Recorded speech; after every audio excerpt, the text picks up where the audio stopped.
ఎత్తనా భోజనం అయిందా? మరి ఏంట్రా ఇప్పుడు మన ఈత కొట్టక్కర ఎందుకంటే సంబంధం ఒకటి వచ్చిందిరా నీకు. కాకినాడ అక్కయ్య గారు ఒకటి తీసుకొచ్చింది. రెండిట్లో ఏదో ఒకటి లైన్ చేద్దాం అనుకుంటున్నావు నీకు. మరి ఏంటి కట్నం ఏమైనా కావాలా? ఎంత కావాలి?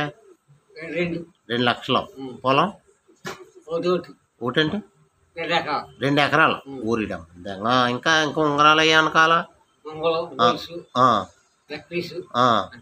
ఉంగరం గొలుసు నెక్లెస్ కూడా కావాలి నీకు. మరి నువ్వు పెళ్లి కూతురికి ఏం పెడతావు? మరి నువ్వు పెళ్లి కూతురికి అయితే పెళ్లి కూతురికి నువ్వు ఏం పెట్టకపోతే మరి ఎలా చేస్తారా? నీకు చేయరు కదా. మరి ఏమైనా పెట్టాలి కదా. ఏం పెడతావో చెప్పు మరి పెళ్లి కూతురికి ఏం పెడతావు? చుట్లు పెడతావా? అమ్మ తద్దంగా ఇంకా ఇంకా ఇంకా బంగారు పెడతావా? ఇంకా అన్నీ అంటే ఇంకేం పెడతావు చెప్పు. ఇంకేం పెడతావు? బట్టలేం కొనవు పెళ్లి కూతురికి? మీ ఇంటికి తెచ్చుకుంటావా? వాళ్ళ ఇంటికి వెళ్ళిపోతావు నువ్వు?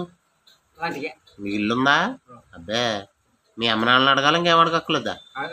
ఎవరిని అడగక్కర్లేదు. నీ ఇష్టమే. అయితే పెళ్ళిళ్ళు వచ్చేయమన్నా? ఓకే అయితేనే. ఇప్పుడు నువ్వు పెళ్లి కూతురుని బాగా చూసుకుంటావు. సరే ఓకే అయితే పెడుతున్నాను ఇది పెళ్ళోళ్ళకి. సరే అయితే నీకు పెళ్ళోళ్ళు వస్తారు.